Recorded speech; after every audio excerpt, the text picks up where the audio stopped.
ఓం నమో నారాయణాయ నమశివాయ. మహాభారతంలో వనపర్వంలో వచ్చేసి నలదమయంతి కథ. ఇందులో నలుడు ఏం చేస్తున్నాడు, ఋతుపర్ణ మహారాజుతో కలిపి విదర్భకు వచ్చున్నాడు. ఇక్కడ ఋతుపర్ణ మహారాజు ఏంటి, దమయంతి స్వయంవరానికి వచ్చాడు కదా. సో కుండిన నగరాన్ని చేరిన ఋతుపర్ణ మహారాజుకు అక్కడ స్వయంవర విశేషాలు ఏ కనిపించట్లా. ఆ తర్వాత ఋతుపర్ణుడు భీమ మహారాజును కలిసినప్పుడు కూడా అకస్మాత్తుగా వచ్చిన స్వయంవర వార్త ఆయనకేమీ తెలియదు.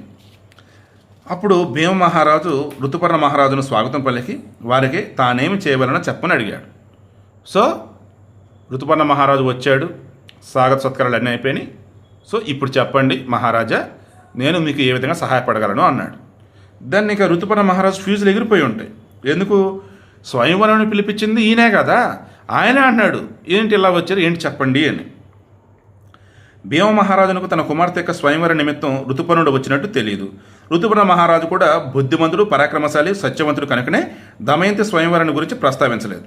ఇదేంటి ఎందుకు వచ్చాడని అంటున్నాడు అంటే ఎక్కడో ఏదో తేడాగా ఉందే. సరే అట్లయితే అని ఆయన సైలెంట్గా ఉన్నాడు. రాజులు కానీ రాకుమారులకు కనిపించడం లేదు, స్వయంవర ప్రసక్తి లేదు. విప్ర సమాగమం అంటే బ్రాహ్మణులు అక్కడ ఎవరు కనిపించట్లేదు. అంటే బ్రాహ్మణులు వచ్చేసి అక్కడ ఏదో పూజలు సంథింగ్ ఇలా చేయడం.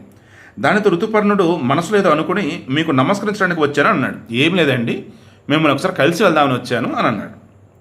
భీమరాజు కూడా ఆశ్చర్యపడి ఆలోచించిన అన్ని యోజనలు ప్రయాణించి అన్ని గ్రామాలను దాటి ఋతుపర్ణుడు రావడంలోని కారణాన్ని గ్రహించలేకపోయాడు. పైగా ఆయన చాలా చిన్న కారణాన్ని చెబుతున్నాడు. ఎందుకు వచ్చాడు, జస్ట్ చూసి వెళ్దామని అంటున్నాడు. ఛాన్సే లేదు, 100 కిలోమీటర్లు దాటి ఎందుకు వస్తాడు చూడటానికి కాదు, ఇంకేదో ఉంది. అసలు కారణం ఏదో తర్వాత తెలుస్తుందిలే, ఈయన చెబుతున్నది మాత్రం అసలు కారణం కాదు అనుకుని భీమరాజు ఋతుపర్ణుడిని సత్కరించి పంపాడు. మీరు ఎంతగా అలసిపోయారు, విశ్రాంతి తీసుకోండి అని పదే పదే అత్యంత ప్రీతితో భీమరాజు పలుకుతుంటే ఋతుపర్ణుడు ఎంతో సంతోషపడ్డాడు. ఋతుపర్ణుడు వార్ష్ణేయునితో కలిసి భీమరాజు నిర్దేశించిన గృహానికి వెళ్ళాడు. బాహుకుడు రథాన్ని తీసుకుని రథశాలకు వెళ్ళాడు. అక్కడ గుర్రాలను విడిచి వాటికి చక్కగా శాస్త్ర సమ్మతంగా చేయదగిన ఉపచారాలు చేసి రథం మీదనే కూర్చున్నాడు.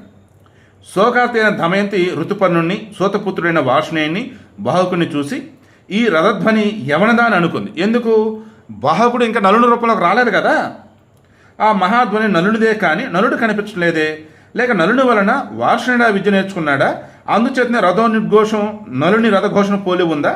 ఋతుపర్ణుడు కూడా నలుని వంటి మహారాజే, అందుచేతనే అతని రథ నిర్ఘోషం నలుని రథఘోషం వలె ఉందా అని దమయంతి అనేక విధాలు ఆలోచించుకుంది. పాపం దమయంతి పలు విధాలు తర్కించుకున్న తర్వాత నలుని వెతకడానికి ఒక దూతను పంపింది.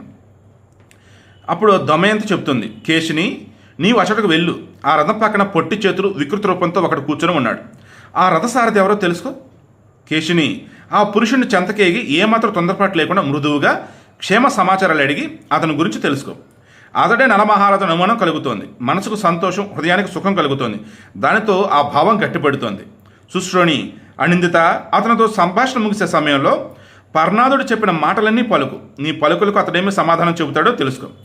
కేశిని అనే దూతి నెమ్మదిగా వెళ్ళి బాహుకునితో ఇలా మాట్లాడింది.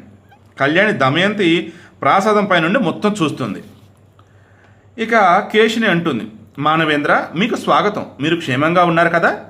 పురుషశ్రేష్ఠ దమయంతి మాటలను వినండి, మీరు ఎప్పుడు బయలుదేరారు, ఇక్కడికి ఎందుకు వచ్చారు, మీరు ఆ విషయం గురించి యథార్థాన్ని చెప్పండి. దమయంతి వినకోరుతుంది. అంటే దమయంతి అడుగుతుంది, అయ్యా మీరు ఎవరు, ఎందుకు వచ్చారని అంటుంది. అప్పుడు బాహుకుడు ఇలా అన్నాడు, కోసల దేశాధీశుడైన ఋతుపర్ణ మహారాజు ఒక బ్రాహ్మణోత్తరం వలన దమయంతికి ద్వితీయ స్వయంవరం రేపు జరుగుతుందని విన్నాడు. ఆ బ్రాహ్మణుని వలన ఈ విషయాన్ని విన్న వెంటనే మహారాజు ప్రయాణానికి సిద్ధమయ్యాడు. 100 యోజనాల దూరం శీఘ్రంగా పయనింపగల గుర్రాలతో రథాన్ని సిద్ధం చేశాను. నేను ఆ ఋతుపర్ణుని యొక్క సారథిని అన్నాడు. తర్వాత ఏమైంది రేపు డిస్కస్ చేద్దాం.